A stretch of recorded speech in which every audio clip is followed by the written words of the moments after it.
Sexta parte. De la huida de los Noldor.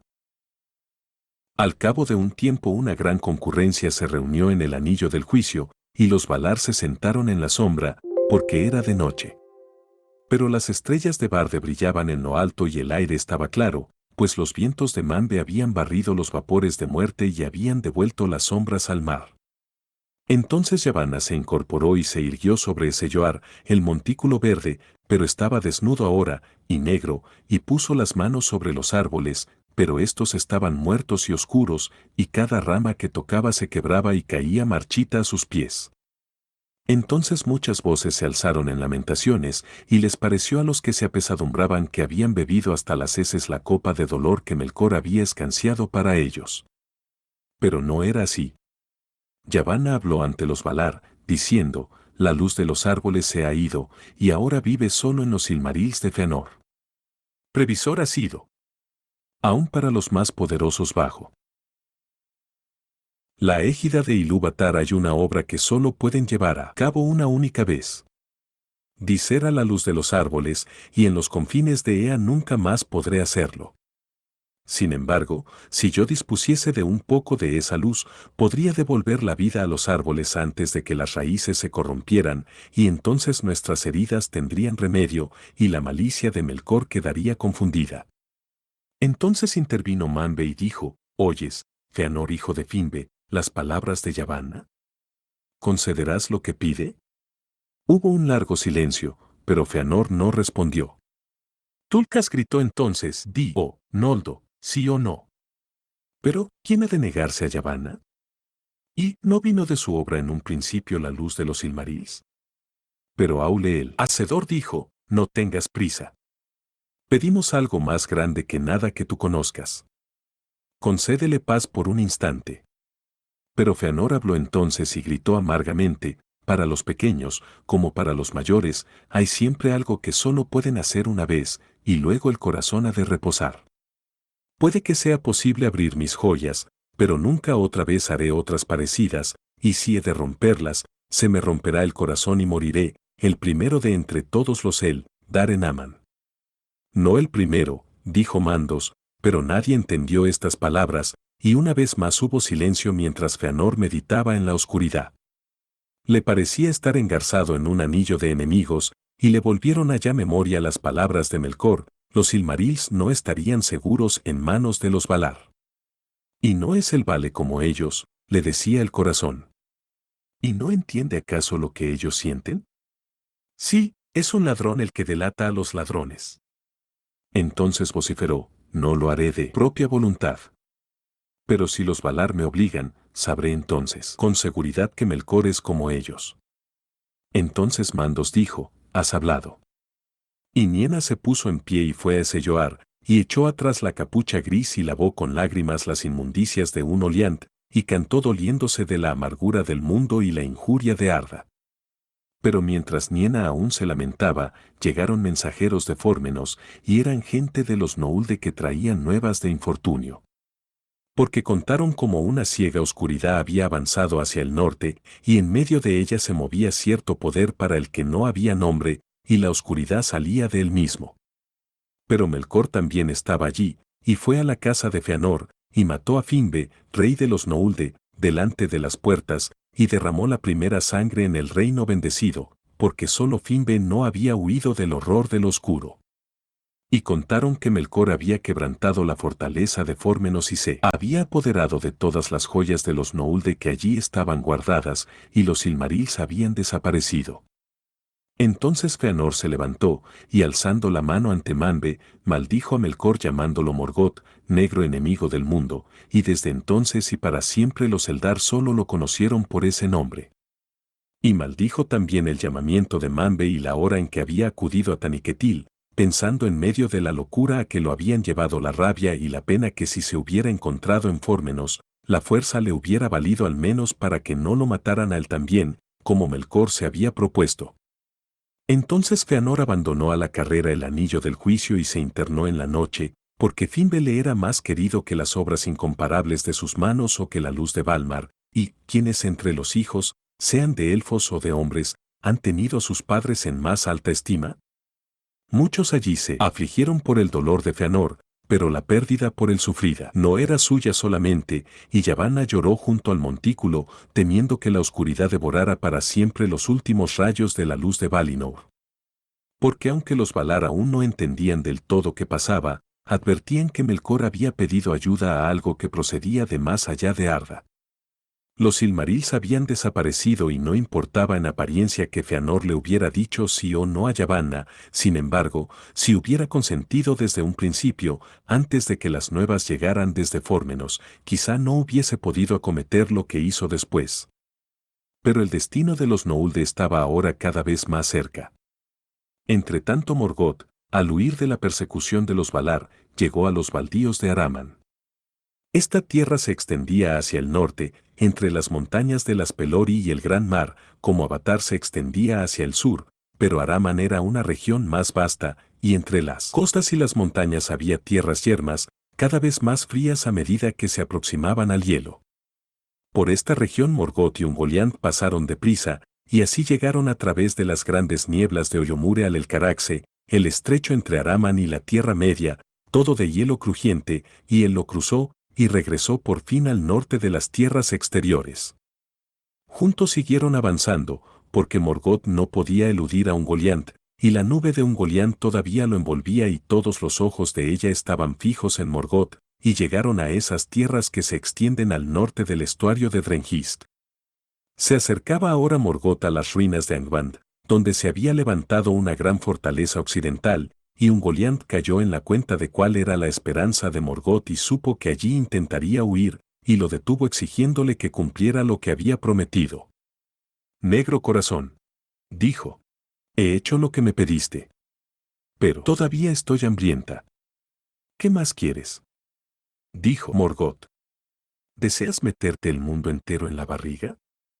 No prometí darte eso. Soy el Señor.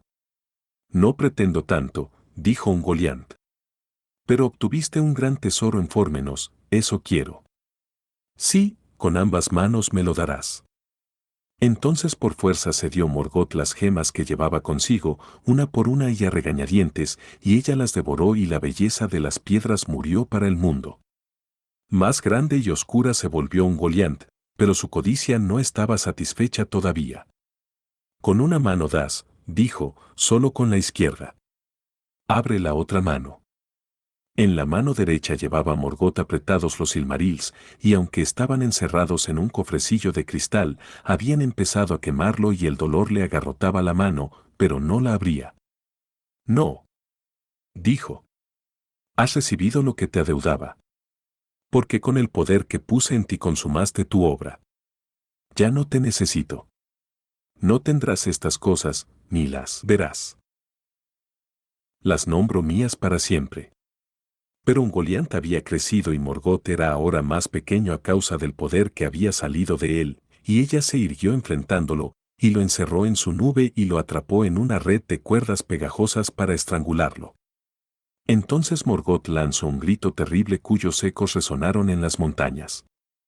Fue así que esa región se llamó Lammoth, porque esos ecos la habitaron después para siempre y despertaban cada vez que alguien gritaba allí, y todas las tierras yermas entre las colinas y el mar se llenaban de un clamor de voces angustiadas. El grito de Morgoth a esa hora fue el más grande y terrible de los que se habían oído en el mundo del norte, las montañas se sacudieron y la tierra tembló y las rocas se partieron. En abismos olvidados se oyó ese grito. Muy por debajo de las estancias en ruinas de Angband, en cuevas que los Valar habían olvidado en la prisa del ataque, los Balrogs, que aún acechaban esperando el regreso del Señor, se levantaron, ahora con rapidez, y precipitándose por Hilum llegaron a Lammoth como una tempestad de fuego. Con los látigos de llamas rompieron las telas de Ungoliant, y ella se amedrentó y se volvió eructando vapores negros para ocultarse y escapar, y huyendo del norte descendió a Beleriand y vivió bajo Ergorgoroth, en el valle oscuro que se llamó después Nandungortep, el valle de la muerte terrible, por causa del horror que ella crió en ese sitio, porque otras inmundas criaturas arácnidas habían morado allí desde los días de la excavación de Angband, y Ungoliant se acopló con ellas y las devoró, y aun después que ella se fue, internándose en el olvidado sur del mundo, los vástagos continuaron allí y tejieron unas telas horribles. Ningún libro cuenta que fue de Ungoliant. Sin embargo, han dicho algunos que el Finfe llegó hace ya mucho tiempo, cuando acuciada por el hambre, terminó por devorarse a sí misma. Y así, pues, lo que Yavanna temía, que Ungoliant devorara los Silmarils y estos se desvanecieran en nada, no llegó a ocurrir, pero las piedras quedaron en poder de Morgoth. Y Morgoth, libre otra vez, reunió a todos los sirvientes que pudo encontrar y se encaminó a las ruinas de Angwan. Allí cavó de nuevo unas vastas cavernas y mazmorras, y por encima de las puertas levantó las cumbres triples de Tangorodrim, y enroscó para siempre alrededor una espesa emanación de humo oscuro. Las huestes de bestias y demonios llegaron a ser allí innumerables, y la raza de los Orcus, criada muchos años atrás, creció y se multiplicó en las entrañas de la tierra. Oscura era ahora la sombra sobre Beleriand, como se cuenta más tarde, pero Morgoth forjó en Angband una gran corona de hierro, y se llamó a sí mismo Rey del Mundo. Como señal de esto, engarzó en la corona los Silmarils. Las manos se le ennegrecieron quemadas por el contacto con esas joyas sagradas y desde entonces fueron siempre negras, nunca se alivió tampoco del dolor de la quemadura ni de la ira del dolor. En ningún momento se quitaba la corona, aunque el peso lo abrumaba mortalmente. Solo una vez dejó en secreto los dominios del norte y a decir verdad en raras ocasiones abandonaba los lugares profundos de la fortaleza y mandaba a sus ejércitos desde el trono septentrional. Y también solo una vez esgrimió un arma mientras gobernó el reino. Porque ahora, más que en los días de autumno, antes de que su orgullo fuera humillado, lo devoraba el odio y se consumía en la tarea de dominar a sus sirvientes e inculcarles el deseo del mal. No obstante, conservó largo tiempo la majestad de los Valar, aunque cambiada en terror, y al encontrarse con él frente a frente, todos, excepto los más poderosos, se hundían en un oscuro precipicio de miedo. Ahora bien, cuando se supo que Morgoth había escapado de Valinor y que de nada servía perseguirlo, los Valar permanecieron largo tiempo sentados en la oscuridad en el anillo del juicio, y los Maiar y los Vanyar lloraban de pie junto a ellos, pero la mayoría de los Noldor volvieron a Tirion y se lamentaron por el oscurecimiento de la bella ciudad. A través de la barranca oscura del Calasidia venían flotando unas nieblas desde los mares sombríos y cubrían las torres como mantos, y la lámpara de la Mindin ardía pálida en la lobreguez. Entonces, de pronto, apareció Feanor en la ciudad y convocó a todos a la ilustre corte del rey en la cima de Tuna, pero la condena al destierro que le había sido impuesta no estaba levantada todavía, y él se rebeló contra los Valar. Una gran multitud se reunió rápidamente para escuchar lo que tuviera que decir, y la luz de las muchas antorchas que cada cual llevaba en la mano iluminaba las colinas y todas las escaleras y calles que subían por ella. Feanor era un maestro de las palabras y tenía gran poder sobre los corazones cada vez que hablaba, y esa noche pronunció un discurso ante los Noldor que estos siempre recordaron.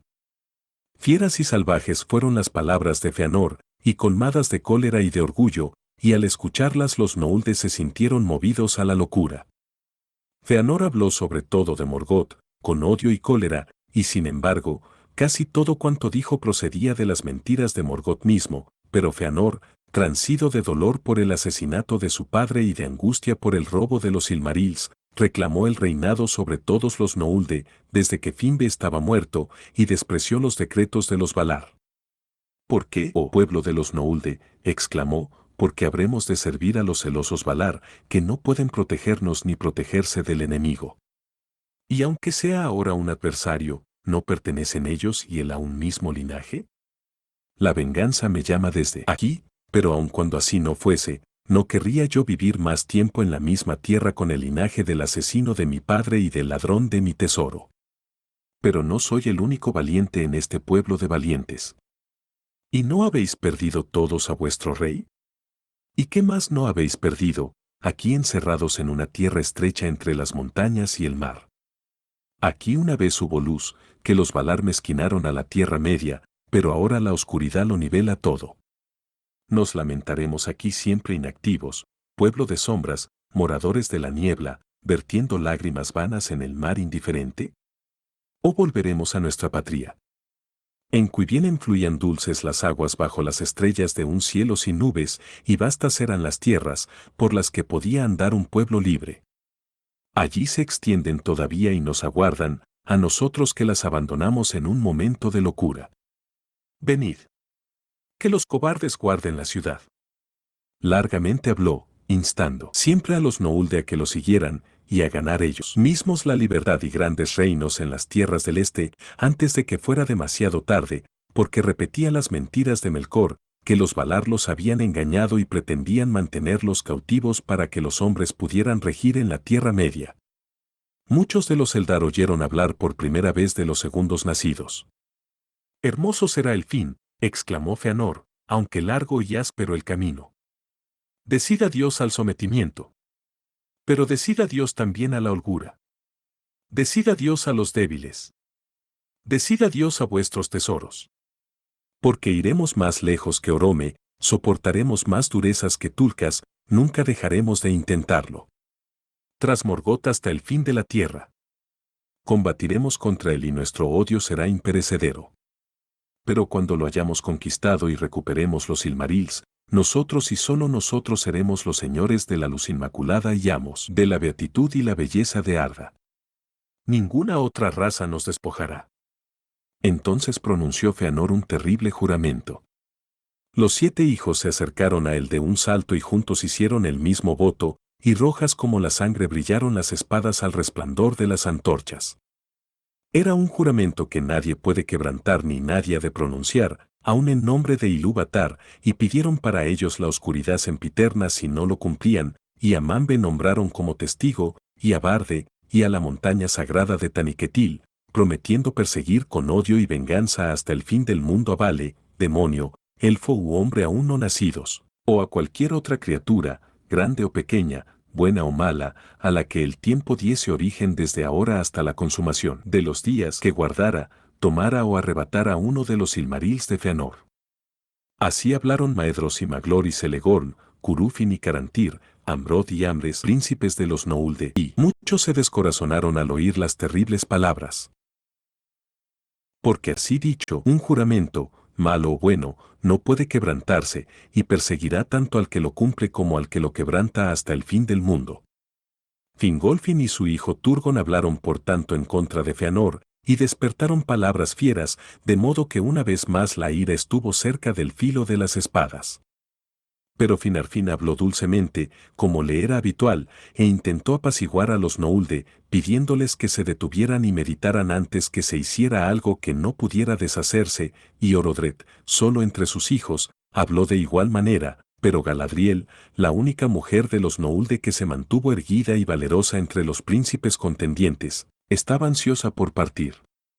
No pronunció ningún juramento, pero las palabras de Fëanor sobre la Tierra Media le habían ardido en el corazón, y anhelaba ver las amplias tierras sin custodia y gobernar allí un reino a su propia voluntad. Lo mismo que Galadriel pensaba Fingon, hijo de Fingolfin, también movido por las palabras de Fëanor, aunque poco lo amaba, y con Fingon estuvieron, como siempre, Angrod y Aegnor, hijos de Finarfin, pero estos mantuvieron la calma y no hablaron contra sus padres. Por fin, después de un prolongado debate, prevaleció Fëanor, y a la mayor parte de los Noulde allí reunidos inflamó con el deseo de nuevas cosas y países extraños. Por tanto, cuando Finarfin habló aún otra vez pidiendo reflexión y tiempo, un gran grito se alzó: «No, partamos». Y sin dilación Fëanor y sus hijos se prepararon para emprender la marcha. Poca previsión podía haber entre los que se atrevían a tomar una senda tan oscura. No obstante, todo se hizo con excesiva prisa, porque Fëanor los impulsaba temiendo que al enfriárseles el corazón las palabras que él había dicho se marchitaran, y prevalecieran otros consejos, y a pesar de todo el orgullo que había mostrado no olvidaba el poder de los Valar. Pero de Valmar no llegó mensaje alguno, y Manbe se mantenía en silencio. No estaba dispuesto a prohibir o estorbar el propósito de Fëanor, porque a los Valar les ofendía que se los hubiese acusado de malas intenciones para con los Eldar o de que retuvieran a alguien por la fuerza. Ahora observaban y esperaban, porque no creían todavía que Fëanor pudiera someter a los Noulde. Y en verdad cuando Fëanor empezó a dar órdenes a los Noulde para ponerse en camino, las discusiones comenzaron. Porque aunque había persuadido a la asamblea de que era necesario partir, no todos pensaban que Fëanor tuviese que ser el rey. Fingolfin y sus hijos eran los más amados, y los de su casa y la mayor parte de los habitantes de Tirion se negaron a abandonar a Fingolfin, si él los acompañaba, y así por fin, como dos huestes separadas, emprendieron los Noulde el amargo camino. Fëanor y sus seguidores iban a la vanguardia, pero la hueste mayor iba detrás, fiel a Fingolfin, y éste marchaba de mala gana y solo porque se lo pedía Fingon, su hijo, y porque no quería separarse de su pueblo que ansiaba partir, ni dejarlos librados a los precipitados consejos de Fëanor. Tampoco olvidaba lo que había dicho ante el trono de Manbe. Con Fingolfin iba también Finarfin, y por razones parecidas, pero era él a quien más le repugnaba partir. Y de todos los Noulde de Valinor, ahora ya un gran pueblo, solo una 10ª parte rehusó ponerse en camino, algunos por el amor que tenían a los Valar, y de todos ellos no era Aule el menos amado, otros por el amor de Tirion y las muchas cosas que allí habían hecho, ninguno por temor a los peligros del camino. Pero mientras resonaba la trompeta y salía Fëanor por las puertas de Tirion, llegó por fin un mensajero de Manbe diciendo, a la locura de Fëanor se opone solo mi consejo. No partáis. Porque es mala hora, y vuestro camino os conduce a una pesadumbre que no prevéis. Ninguna ayuda os prestarán los Valar en esta empresa, pero tampoco os la entorpecerán, porque esto os digo, como vinisteis aquí libremente, libremente partiréis. Pero tú, Fëanor, hijo de Finbe, por tu juramento estás exiliado. Aprenderás en la amargura que Melkor ha mentido. Vale es, dices. Pues entonces has jurado en vano, porque a ninguno de los Valar puedes vencer ahora ni nunca dentro de las estancias de Ea, ni aunque Eru, a quien nombras, te hubiera hecho 3 veces más grande de lo que eres. Pero Fëanor se rió, y habló no al heraldo, sino a los Noulde, vaya. Entonces este pueblo valiente ha de enviar a destierro al rey, acompañado solo por sus hijos, para luego volver a someterse. Pero a aquellos que vengan conmigo, les preguntaré, se os dice que habrá dolor. Pero en Aman lo hemos visto. En Aman hemos llegado por la beatitud a la pesadumbre. Intentaremos ahora el camino opuesto, por el dolor busquemos la alegría, o al menos la libertad. Entonces, volviéndose al heraldo, gritó, di esto a Manbe su limo, ilustre rey de Arda, si Fëanor no puede destruir a Morgoth, cuando menos no vacila en atacarlo, ni se queda sentado y lamentándose. Y quizá haya puesto Eru en mí un fuego mayor que el que tú sospechas. Al menos abriré tal herida al enemigo de los Valar que aun los poderosos reunidos en el anillo del juicio se asombrarán al oírlo. Sí, al fin me seguirán. Adiós. En ese momento la voz de Fëanor se le hizo tan tuerte y tan poderosa, que aun el heraldo de los Valar se inclinó ante él, como quien ha recibido una respuesta cabal, y partió, y los Noulde nada pudieron hacer. Por tanto, continuaron la marcha, y la de Fëanor se apresuró a lo largo de las costas de Elende, y ni una vez volvieron la cabeza para mirar a Tirion, en la verde colina de Tuna. Detrás de ellos, más lentamente y con menor ansiedad iban las huestes de Fingolfin. De estos Fingon era el primero, pero a la retaguardia marchaban Finarfin y Finred, y muchos de los más nobles y más sabios de los Noulde, y con frecuencia miraban atrás para ver la hermosa ciudad en que habían vivido, hasta que la lámpara de la Mindin el Dalieva se perdió en la noche. Más que ninguno de los demás exiliados tenían recuerdos de la beatitud que habían abandonado, y algunos hasta llevaban consigo las cosas que allí habían hecho, solaz y carga para el camino. Conducía ahora Fëanor a los Noulde hacia el norte, pues ante todo quería seguir a Morgoth. Además, Tuna bajo Taniquetil estaba cerca de la cintura de Arda, y allí el gran mar era de una anchura inconmensurable, mientras que al norte los mares divisorios se hacían más estrechos a medida que se aproximaban a la tierra yerma de Araman y las costas de la Tierra Media. Pero al irse enfriando la mente de Fëanor y cobrando tino, entendió demasiado tarde que esas grandes huestes nunca sobrepasarían las largas leguas hacia el norte, ni cruzarían los mares, excepto con la ayuda de una flota, pero exigiría largo tiempo y esfuerzo construir tantas embarcaciones, aun cuando alguno de los Noulde tuviera habilidad para ese arte. Por tanto, resolvió persuadir a los Teleri, siempre amigos de los Noulde, de que se les unieran, e inflamado por su propia rebeldía pensó que de ese modo la beatitud de Valinor disminuiría todavía más y él podría hacerle la guerra a Morgoth con mayor fuerza. Se encaminó pues deprisa a Alqualondë y les habló a los Teleri como había hablado antes en Tirion. Pero de cuanto pudo decir nada movió a los Teleri. Estaban en verdad apenados por la partida de parientes y viejos amigos, y parecían más dispuestos a disuadirlos que a prestarles ayuda, y no quisieron prestar ningún barco ni ayudar a construirlo contra la voluntad de los Valar. En cuanto a ellos, no deseaban otra patria que las playas de Eldemar y ningún otro señor que Olve, príncipe de Alqualondë. Y él nunca había prestado oídos a Morgoth, ni le había recibido de buen grado en su tierra, y confiaba todavía en que Ulmo y los otros grandes entre los Valar pondrían remedio a las heridas abiertas por Morgoth, y que la noche pasaría, y que luego habría un nuevo amanecer. Entonces Fëanor se encolerizó, porque aún temía retrasarse, y le dijo airado a Olve: «Renunciáis a los amigos en la hora de necesidad. Sin embargo, aceptasteis agradecidos nuestra ayuda cuando llegasteis los últimos a estas costas, perezosos de corazón flaco, casi con las manos vacías. Todavía viviríais en chozas sobre la playa si los Noulde no hubieran cavado vuestro puerto y trabajado en vuestros muros». Pero Olve respondió: «De ningún modo renunciarnos a los amigos. Pero solo un amigo ha de censurar la locura del amigo. Y cuando los Noulde nos dieron la bienvenida y nos prestaron ayuda, hablaste de modo bien distinto: íbamos a vivir para siempre en la tierra de Aman, como hermanos en casas contiguas. Pero en cuanto a nuestros blancos navíos, no proceden de vosotros. No aprendimos ese arte de los Noulde, sino de los señores del mar, y los blancos maderos los trabajamos con nuestras propias manos, las blancas velas fueron tejidas por nuestras esposas e hijas. Por tanto, no las daremos ni las venderemos ni por alianza ni por amistad. Porque te digo, Fëanor hijo de Finve, estas son para nosotros como las gemas de los Noulde, la obra de nuestros corazones, que nunca podremos repetir». Fëanor se alejó entonces, y ya fuera de los muros de Alqualondë se sintió acosado por negros pensamientos hasta que sus huestes estuvieron reunidas. Cuando juzgó que contaba con tropas suficientes, marchó hacia el puerto de los Cisnes y se puso a dar órdenes a los barcos allí anclados y a apoderarse de ellos por la fuerza. Pero los Teleri se le resistieron y arrojaron a muchos Noulde al mar.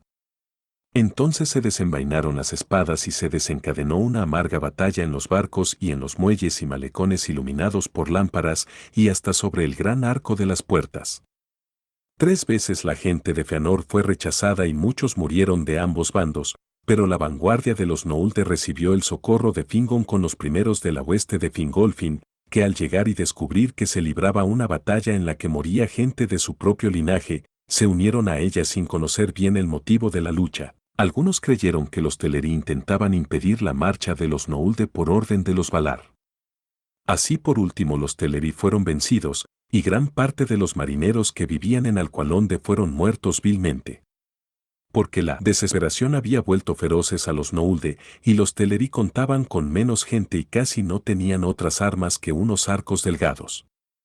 Entonces los Noulde se apoderaron de los navíos blancos y cada remo fue manejado por el mejor tripulante con que pudieron contar, y se alejaron hacia el norte a lo largo de la costa. Y Olve llamó a Oce, pero éste no acudió, porque no permitían los Valar que la huida de los Noulde fuera impedida por la fuerza. Pero Winen lloró por los marineros de los Teleri, y el mar se levantó airado en contra de los asesinos, de modo que muchos barcos naufragaron y quienes iban en ellos murieron ahogados. De la matanza de los hermanos de Alqualondë se dice algo más en el lamento llamado Noldolante, la caída de los Noulde, que Maglor compuso antes de perderse. No obstante, la mayor parte de los Noulde logró escapar, y cuando cesó la tormenta, mantuvieron el rumbo, algunos en barco y otros por tierra.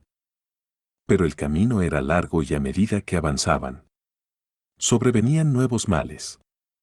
Después de haber marchado largo tiempo en la inmensa noche, llegaron por fin a los confines septentrionales del reino guardado, en los bordes del desierto baldío de Araman, que eran montañosos y fríos. Allí vieron de pronto una figura oscura, de pie sobre una roca, que contemplaba la costa desde lo alto. Dicen algunos que era el mismo Mandos, y no un heraldo de Manve de menor cuantía. Y oyeron una voz alta, solemne y terrible que les ordenó detenerse y prestar oídos. Todos se detuvieron entonces y permanecieron inmóviles, y de extremo a extremo de las huestes de los nouldes se escuchó la voz que pronunciaba la maldición y la profecía denominada la profecía del norte y el hado de los noulde. Mucho se predijo en palabras oscuras que los nouldes solo comprendieron cuando sobrevinieron los males, pero todos oyeron la maldición pronunciada contra los que no quisieran quedarse ni solicitar el juicio y el perdón de los Valar. Lágrimas innumerables derramaréis, y los Valar cercarán Valinor contra vosotros, y os dejarán fuera, de modo que ni siquiera el eco de vuestro lamento pasará por sobre las montañas. Sobre la casa de Feanor la cólera de los Valar cae desde el occidente hasta el extremo oriente, y sobre todos los que los sigan caerá del mismo modo. El juramento los impulsará, pero también los traicionará, y aún llegará a arrebatarles los mismos tesoros que han jurado perseguir. A mal fin llegará todo lo que empiecen bien, y esto acontecerá por la traición del hermano al hermano, y por el temor a la traición. Serán para siempre los desposeídos. Habéis vertido la sangre de vuestros parientes con injusticia y habéis manchado la tierra de Aman. Por la sangre devolveréis sangre y más allá de Aman moraréis a la sombra de la muerte. Porque aunque Eru os destinó a no morir en Ea, y ninguna enfermedad puede alcanzaros, podéis ser asesinados, y asesinados seréis, por espada y por tormento y por dolor, 7 vuestro espíritu sin morada se presentará entonces ante Mandos. Allí moraréis durante un tiempo muy largo, y añoraréis vuestro cuerpo, y encontraréis escasa piedad, aunque todos los que habéis asesinado nieguen por vosotros. Y a aquellos que resistan en la Tierra Media y no comparezcan ante Mandos, el mundo los fatigará como si los agobiara un gran peso, y serán como sombras de arrepentimiento antes que aparezca la raza más joven. Los Valar han hablado.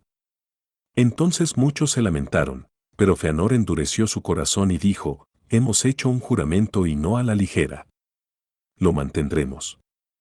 Se nos amenaza con muchos males y no es el menor de ellos la cobardía, pero hay algo que no se dijo, que padezcamos hoy de cobardía, de pusilanimidad o de miedo a la pusilanimidad.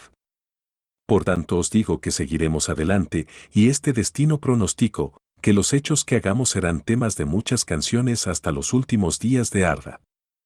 Pero a esa hora Finarfin abandonó la marcha, y se volvió con pena y amargura contra la casa de Feanor, y esto por causa del parentesco que lo unía a Olve Alqualonde, y muchos de los suyos fueron con él entristecidos, y tomaron el camino de vuelta, hasta que contemplaron una vez más el rayo distante de la Mindin sobre Tuna, que aún brillaba en la noche, y así llegaron por último a Valinor.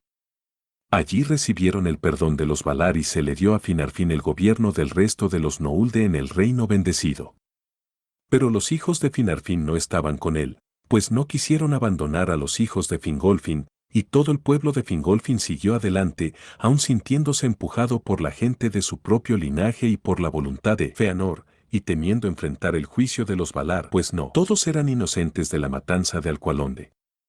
Además Fingon y Turgon eran audaces y de fiero corazón y detestaban abandonar cualquier tarea iniciada por ellos mismos antes del amargo final, si amargo había de ser. De modo que la mayor parte de la hueste siguió adelante, y pronto el mal que había sido predicho empezó a operar. Los Noulde llegaron por fin al norte de Arda, y vieron los primeros dientes del hielo que flotaba en el mar, y supieron que estaban acercándose al Elcaraxe. Porque entre la tierra de Aman que en el norte se curvaba hacia el este, y las costas orientales de Ende, la tierra media, que llevan hacia el oeste, había un estrecho angosto por el que fluían juntas las aguas heladas del mar circundante y las olas del Belegaer, y había vastas nieblas y vapores de frío mortal, y en las corrientes marinas navegaban colinas estruendosas de hielo. Y el hielo crujía bajo el agua. Así era el Elcaraxe, y nadie había osado hollarlo todavía, salvo los Valar y Ungoliant. Por tanto Feanor hizo alto y los Noulde discutieron qué camino seguir. Pero el frío y la niebla viscosa que el fulgor de las estrellas no podía horadar, empezaron muy pronto a atormentarlos, y muchos lamentaron haber tomado ese camino, y empezaron a murmurar, especialmente los que seguían a Fingolfin, maldiciendo a Feanor y acusándolo de ser la causa de todos los males de los Eldar. Pero Fëanor, enterado de todo lo que se decía, se reunió en consejo con sus hijos, y les pareció que solo dos caminos podían llevarlos lejos de Araman, y llegar así a Ende, por los estrechos o por barco. Pero al Elcarac se lo consideraron infranqueable, y los barcos no eran suficientes. Muchos se habían perdido en el largo camino, y no quedaban ahora bastantes como para transportar a la numerosa hueste, pero nadie estaba dispuesto a quedarse en la costa occidental mientras otros eran llevados primero. Ya el miedo de la traición había despertado entre los Noulde. Por tanto, Fëanor y sus hijos tomaron la decisión de apoderarse de todos los barcos y de partir sin demora, porque habían retenido el dominio de la flota desde la batalla del puerto, y ésta estaba tripulada solo por aquellos que habían luchado en ella, y que estaban sometidos a Fëanor. Y como si hubiera acudido a una llamada, un viento sopló del noroeste, y Fëanor se deslizó en secreto con todos los que consideraba Eles, y se embarcó con ellos y se hizo a la mar dejando a Fingolfin en Araman.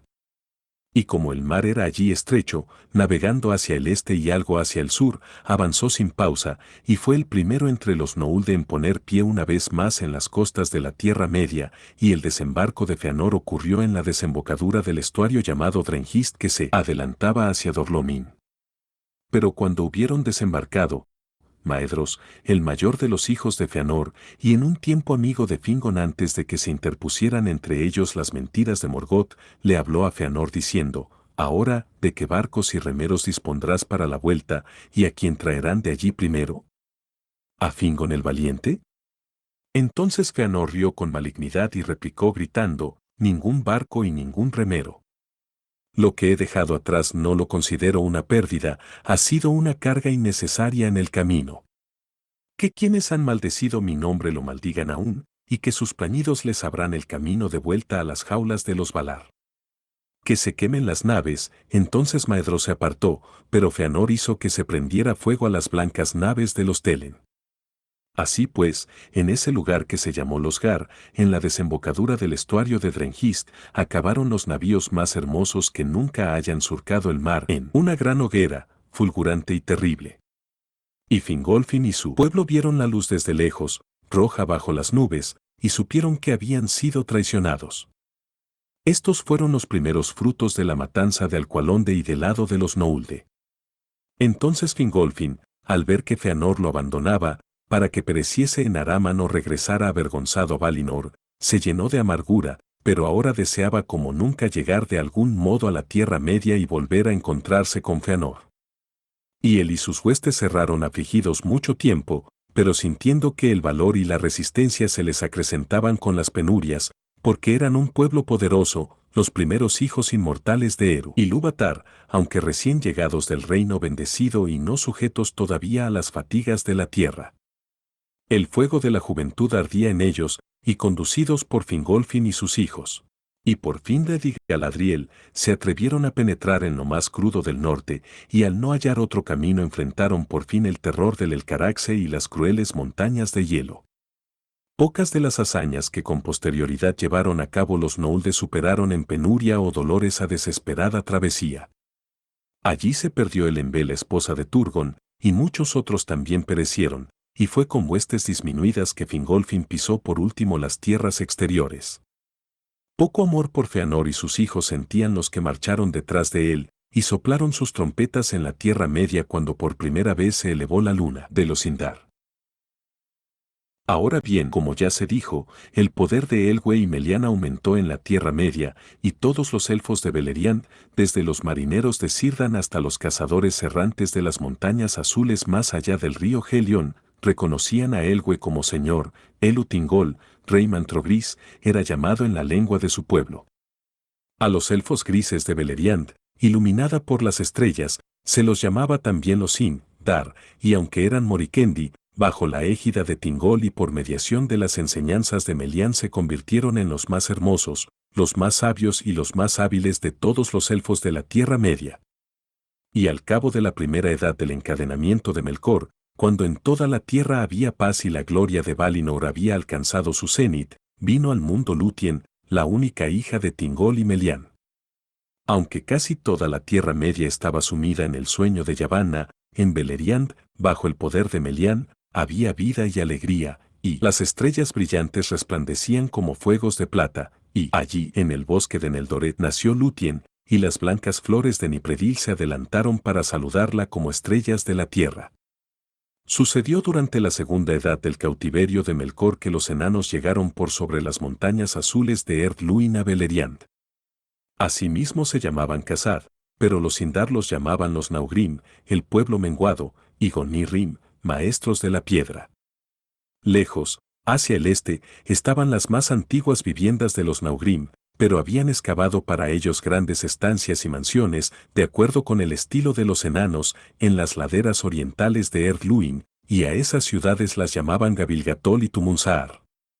Al norte de la gran altura del monte Dornet se levantaba Gabileatol, que los elfos traducían como Belegost, vale decir, Grandeburgo, y al sur había sido excavada Tumunzaar, llamada por los elfos Nogrod, morada hueca. La mayor de las mansiones de los enanos era Khazad Dum, la caverna. De los enanos, Adodrond en lengua élfica, que luego en los días de oscuridad se llamó Moria, pero se encontraba lejos en las montañas nubladas, más allá de las vastas leguas de Eriador, y a los elfos les llegó solo como un nombre y un rumor de las palabras de los enanos de las montañas azules. Desde Nogrod y Belegost, los Naugrim llegaron a Beleriand, y los elfos se llenaron de asombro, porque se creían las únicas criaturas vivientes de la Tierra Media que hablaban con palabras o trabajaban con las manos, y pensaban que todas las demás no eran sino pájaros y bestias. Pero no alcanzaban a entender una palabra de la lengua de los Naugrim, que les sonaba engorrosa y desagradable, y pocos eran los Eldar que lograron dominarla. Pero los enanos aprendían deprisa, y en verdad estaban más dispuestos a aprender la lengua élfica que a enseñar la suya a los de otra estirpe. Pocos de entre los Eldar fueron nunca a Nogrod o Belegost, salvo Eolden el Motimaeglin, su hijo, pero los enanos traficaban con Beleriand y construyeron un gran camino que pasaba bajo las salientes del monte Dolmed y seguía el curso del río Asear, cruzando el Helion en Sarnatrad, el vado de piedras, donde aconteció luego una batalla. Siempre fue fría la amistad entre los Naugrim y los Eldar, aunque el beneficio recíproco era considerable, pero en aquel tiempo las querellas que los separaron no habían ocurrido aún, y el rey Tingol les dio la bienvenida. Pero en días posteriores los Naugrim se mostraron más amigos de los Noulde que de cualesquiera de entre los demás elfos u hombres, a causa del amor y la reverencia que sentían por Aule, y estimaban las gemas de los Noulde por sobre toda otra riqueza. Ya en la oscuridad de Arda habían llevado a cabo los enanos grandes obras, porque aún en los primeros días de los padres habían tenido una maravillosa habilidad con los metales y las piedras, pero en aquellos tiempos antiguos preferían trabajar el hierro y el cobre antes que la plata y el oro. Ahora bien, Melian tenía mucha capacidad de previsión, como era propio de los Maiar, y cuando hubo transcurrido la segunda edad del cautiverio de Melkor le comunicó a Tingol que la paz de Arda no duraría para siempre. Pensó él, por lo tanto, cómo se construiría una morada real y un sitio resistente, si el mal había de despertar otra vez en la Tierra Media, y buscó la ayuda y el consejo de los enanos de Belegost. Ellos los dieron voluntariamente, pues no estaban fatigados en ese entonces, y se sentían ansiosos por realizar nuevas obras, y aunque los enanos siempre pedían un precio por todo cuanto hacían, fuera con deleite o con esfuerzo, en esa ocasión se dieron por pagados. Porque Melian les enseñó mucho de lo que ellos querían aprender, y Tingol los recompensó con muchas bellas perlas. Estas se las había dado Círdan, pues se recogían en abundancia en los vados de la isla de Valar, pero los Naugrim nunca habían visto nada semejante y las tuvieron en alta estima. Había una tan grande como un huevo de paloma, y que brillaba como la luz de las estrellas en la espuma del mar, Ninfelo se la llamó, y el cabecilla de los enanos de Belegost la consideró más valiosa que una montaña de riqueza. Por lo tanto los Naugrim trabajaron mucho y de buen grado para Tingol, y le hicieron mansiones parecidas a las de ellos, profundamente excavadas en la tierra. Donde corría el Esgalduin y dividían el Doret de región, se levantaba en el medio del bosque una colina rocosa, y el río fluía debajo. Allí construyeron las puertas del palacio de Tingol y levantaron sobre el río un puente de piedra que era el único camino de acceso. Más allá de las puertas unos pasajes anchos descendían a estancias y cámaras talladas en la roca viva, tantas y tan grandes que la morada fue llamada Menegroth, las 1000 cavernas. Pero los elfos también ayudaron en los trabajos, y elfos y enanos juntos, cada cual con su propia actividad, llevaron allí a cabo las visiones de Melian, imágenes de la maravilla y la belleza de Valinor, más allá del mar. Los pilares de Menegroth habían sido tallados a semejanza de las hayas de Orome, tronco, rama y hoja, y estaban iluminados por linternas de oro. Los ruiseñores cantaban allí como en los jardines de Lórien, y había fuentes de plata y cuencos de mármol y suelos de piedras de múltiples colores. Figuras talladas de bestias y de pájaros corrían sobre los muros, o trepaban por los pilares o atisbaban entre las ramas entrelazadas con muchas flores. Y mientras los años transcurrían, Melian y sus doncellas llenaron los recintos de cortinados tejidos en los que podían leerse los hechos de los Valar y muchas de las cosas sucedidas en Arda desde un comienzo, y la sombra de las cosas que todavía habrían de ser. Esa fue la mansión más hermosa que haya tenido rey alguno al este del mar. Y cuando la construcción de Menegroth estuvo acabada, y hubo paz en el reino de Thingol y Melian, los Naugrim siguieron viniendo de cuando en cuando desde las montañas, y traficaban en el país, pero rara vez iban a las falas, pues detestaban el sonido del mar y temían mirarlo.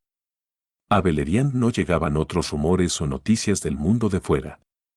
Pero mientras la tercera edad del cautiverio de Melkor se acercaba, los enanos se sintieron perturbados y acudieron al rey Thingol diciendo que los Halar no habían desarraigado por completo el mal del norte y que ahora el resto, multiplicado en la oscuridad, volvía nuevamente y merodeaba por todas partes. Son bestias salvajes, dijeron, en la tierra del este de las montañas, y vuestros antiguos parientes, que habitan allí, huyen de las llanuras a las colinas. Y antes de que mucho tiempo transcurriera, las malvadas criaturas llegaron a una Beleriand, por pasajes abiertos en las montañas o desde el sur a través de los bosques oscuros. Eran lobos, o criaturas que tenían formas de lobos y otros seres salvajes de la sombra, y entre ellos estaban los Orcos, que luego llevaron la ruina a Beleriand, pero eran todavía pocos y precavidos, y se contentaban con olfatear los caminos de la tierra, esperando a que el Señor regresara. De dónde venían o qué eran, los elfos no lo sabían entonces, y pensaban que quizá eran Avari, que se habían vuelto malvados y salvajes en el descampado, conjetura no demasiado errada, según se dice. Por lo tanto, Thingol pensó en hacerse de armas que antes no había necesitado, y al principio los Naugrim las forjaron para él, porque eran muy hábiles en estas labores, aunque ninguno de ellos sobrepasaba a los artesanos de Nogrod, de quienes Telchar el herrero era el de mayor renombre. Raza guerrera desde antaño, los Naugrim luchaban con fiereza contra quien quiera los dañara, servidores de Melkor, Eldar, Avari o bestias salvajes, y también, y no pocas veces, contra los enanos de otras mansiones o señoríos. Los Sindar, por cierto, no tardaron en aprender de ellos el arte de la herrería, pero en el arte de templar el acero los Naugrim nunca fueron igualados, ni siquiera por los Noulde, y en la fabricación de cotas de malla de anillos eslabonados, que los herreros de Belegost hicieron por vez primera, la artesanía de los enanos no tenía rival. En este tiempo, por tanto, los Sindar estaban bien armados, y espantaron a todas las criaturas malignas y tuvieron paz otra vez, pero las armerías de Thingol estaban repletas de hachas, lanzas y espadas, y altos yelmos y largas cotas de malla resplandeciente, porque las cotas de los enanos no se herrumbraban nunca, y siempre brillaban como recién pulidas. Y eso fue bueno para Thingol en el tiempo que estaba por venir. Ahora bien, como ha sido contado, un tal Envé, de las huestes de Olvé, abandonó la marcha de los Eldar en el tiempo en que los Teleri se detuvieron a orillas del río Grande al borde de las tierras yermas de la Tierra Media. Poco se sabe de los caminos que siguieron los Nandor, a quienes él condujo por el Anduin abajo. Algunos, se dice, habitaron por largo tiempo en los bosques del valle del río Grande, y algunos llegaron por fin a la desembocadura y allí habitaron junto al mar, y otros, abriéndose camino por Ernimbrace, las montañas blancas, llegaron de nuevo al norte y penetraron en el páramo de Eriador, entre Erdluin y las distantes montañas nubladas. Pues bien, este era un pueblo de los bosques y no tenían armas de acero, y la llegada de las bestias salvajes del norte los llenó de espanto, como lo declararon los Naugrim al rey Thingol en Menegroth. Por tanto Denethor, el hijo de Enlil, al tener noticias del poderío y la majestad de Thingol, y de la paz que había en ese reino, reunió en una hueste a las gentes dispersas, y las condujo por sobre las montanas a Beleriand.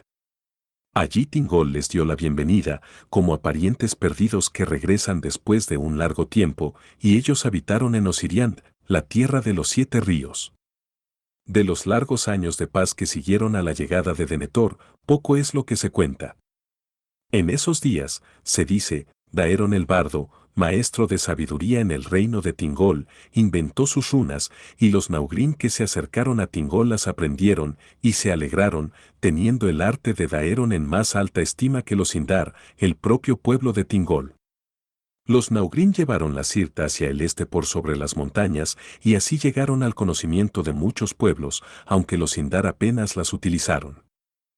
En los registros de las crónicas hasta los días de la guerra, y gran parte de lo que se guardaba en la memoria pereció en las ruinas de Dories. Pero poco hay que decir de la beatitud y de la vida placentera antes de que concluyan, pues las obras bellas y maravillosas, mientras duran todavía y es posible contemplarlas, son su propio testimonio, y solo cuando están en peligro o se quebrantan para siempre pasan a las canciones. En Beleriand, en aquellos días, los elfos andaban, y los ríos fluían, y las estrellas brillaban y las flores nocturnas esparcían una dulce fragancia, y la belleza de Melian era como el mediodía, y la belleza de Lúthien era como el alba en primavera.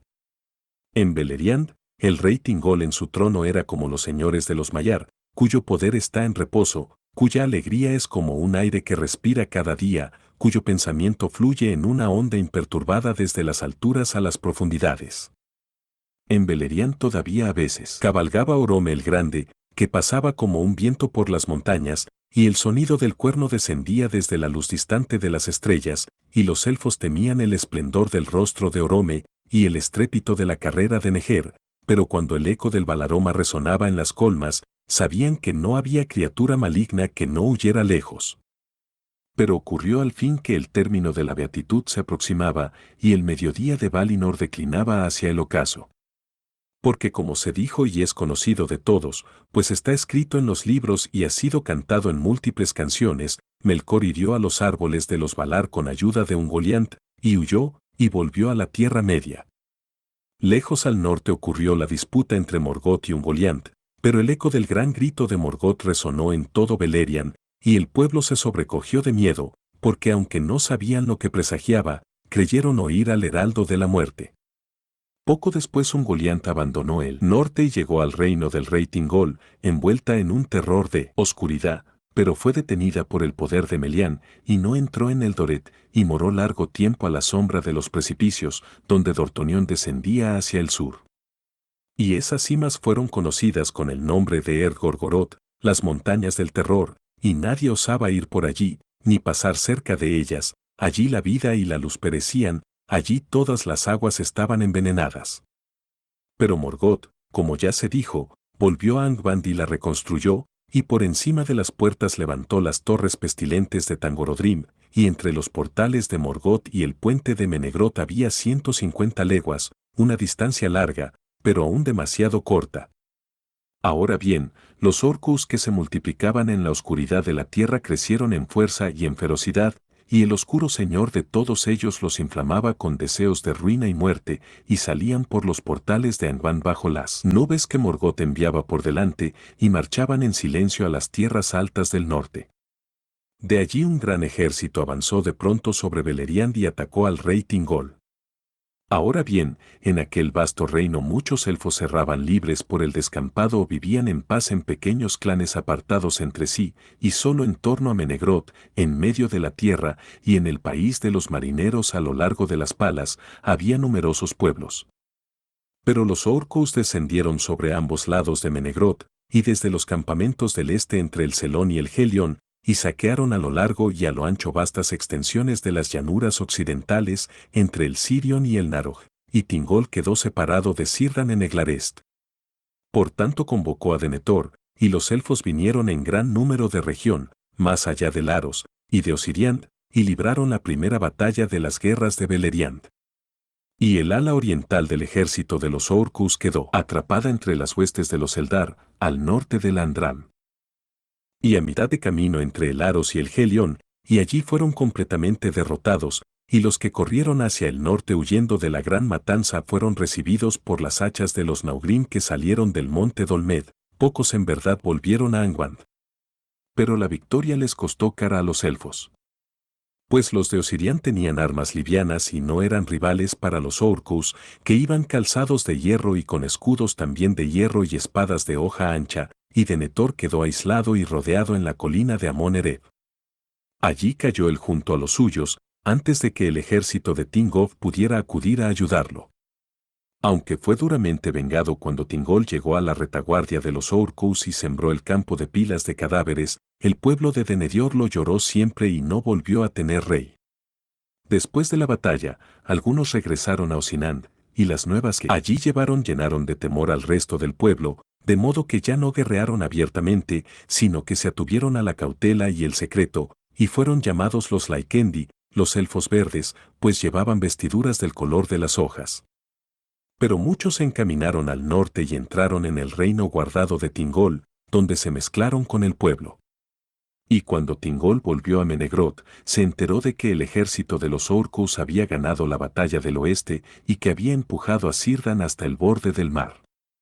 Por tanto reunió a toda la gente de las fortalezas de Neldoret y región, y Melian desplegó su poder y cercó todo aquel dominio con un muro invisible de sombra y desconcierto, la cintura de Melian, que nadie en adelante pudo atravesar contra la voluntad de Melian o la voluntad del rey Tingol, a no ser que tuviera un poder más grande que el de Melian, la Maya.